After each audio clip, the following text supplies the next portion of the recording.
Hello everyone, we are back into the posterior cranial fossa and we are focusing on the petrous part of the temporal bone, that is the posterior surface of the petrous part of the temporal bone, which contributes to the posterior cranial fossa. And we have already discussed the internal auditory meatus, and just behind the internal auditory meatus over here you have the subarcuate fossa, and further behind you can make out this slit. This slit over here is for the aqueduct of the vestibule, and through it protrudes and endolymphaticus, that is the endolymphatic sac and duct. It protrudes through this slit of the aqueduct of the vestibule, and beyond that you come on from the petrous part onto the mastoid part of the temporal bone, and on the mastoid part of the temporal bone you can see this deep canal or this deep channel or this depression. This deep channel is for the sigmoid sinus, and you can make out the transverse sinus coming on to the corner of the parietal bone and then dipping down from the posterior inferior corner of the parietal bone, grooving the mastoid process of the mastoid part of the temporal bone, and then grooving the jugular process of the occipital bone. You see this occipital bone, somewhere here it has a projection, and this projection is the jugular process. So it has grooved the mastoid part of temporal. The sigmoid sinus has started here. It has taken a downturn from the posterior inferior corner of the parietal bone, and it has grooved the mastoid part of the temporal bone, and from there it has gone anterior over here, and at this part you can see there is a union between the occipital bone and the petrous temporal. Over here you can see the joint. This is the region of the joint actually. You can here see that these two are joined, and over here you have the projection from the occipital bone, that is the jugular process, and this mastoid, from the mastoid this sigmoid sinus has grooved the jugular process and it has gone down through the jugular foramen. This narrow slit that you can see here is not so narrow, it's quite broad, because you are looking at it from above, you cannot see much of it, but this is quite an elongated foramen extending from somewhere here right to somewhere here.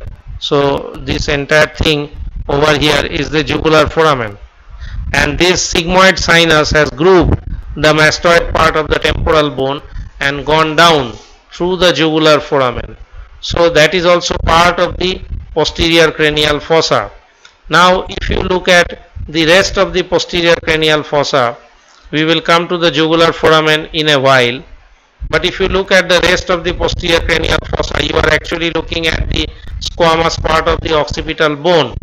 Over here you can see the internal occipital protuberance, and they diverge, and going below from this point is the internal occipital crest. So internal occipital protuberance, internal occipital crest, and you can see these transverse channels arising from the internal occipital protuberance. These are the sulcus for the transverse sinus. These are the transverse. Not only that, the margins of the transverse sulcus give attachment to the tentorium cerebelli. So it is that same tentorium cerebelli that we are coming across time and again.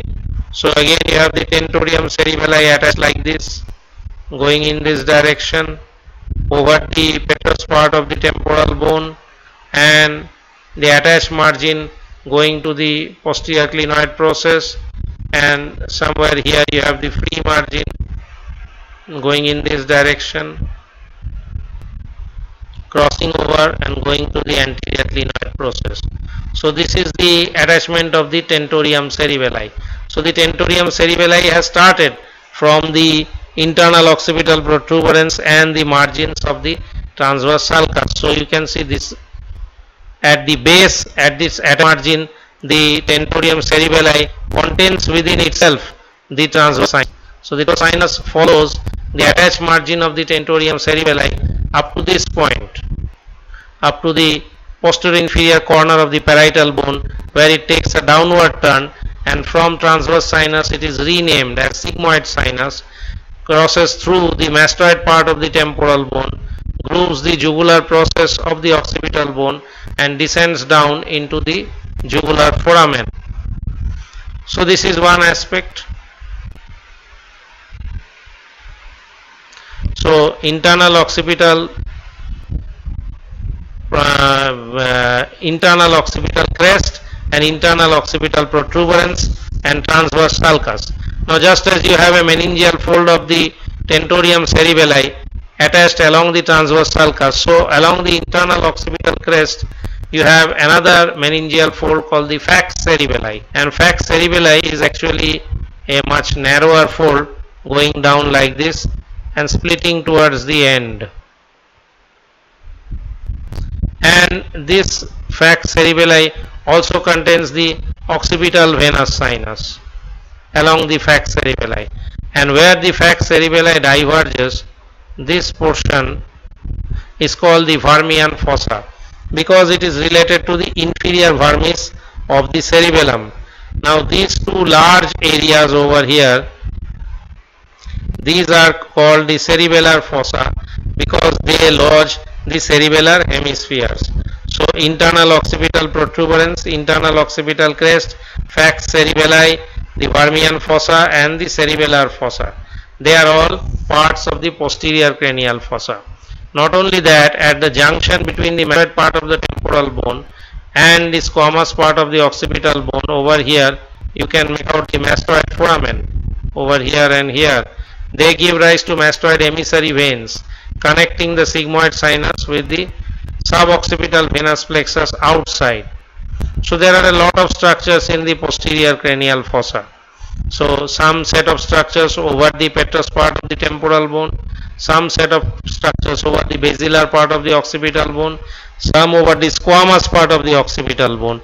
Now let us come to the condylar part of the occipital bone and the jugular foramen. Let us wipe out everything else, and now we are again into the condylar part of the occipital bone. So on the condylar part of the occipital bone, over here you have a prominence, an elevation. You can see the elevation over here. This is the elevation over here. You cannot make it so prominent here, but here this is the elevation. This elevation is called the jugular tubercle, and over this jugular tubercle you have the 9th, 10th and 11th cranial nerves. So glossopharyngeal, vagus and accessory, these three cranial nerves, they are all going to descend down through this jugular foramen over here, and they are going to exit the base of the skull. So jugular tubercle containing the 9th, 10th, giving support to the 9th, 10th and 11th cranial nerves, and on the under surface just below the jugular tubercle over here you can make out the hypoglossal canal or the inner opening for the hypoglossal nerve.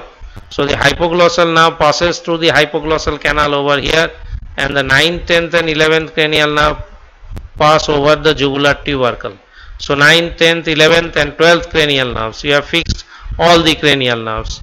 Now we are in a position to study the jugular foramen. So this jugular foramen that we have over here, let us try to draw the jugular foramen separately.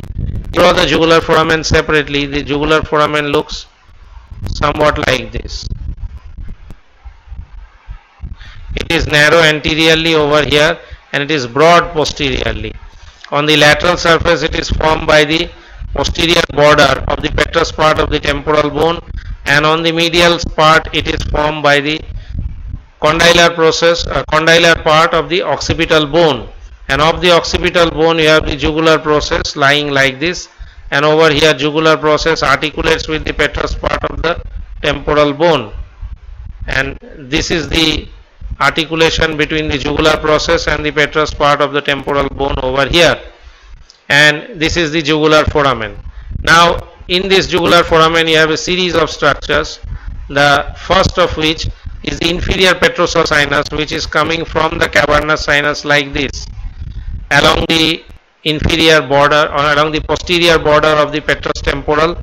This is the inferior petrossal sinus which descends through the internal, through the jugular foramen and goes down.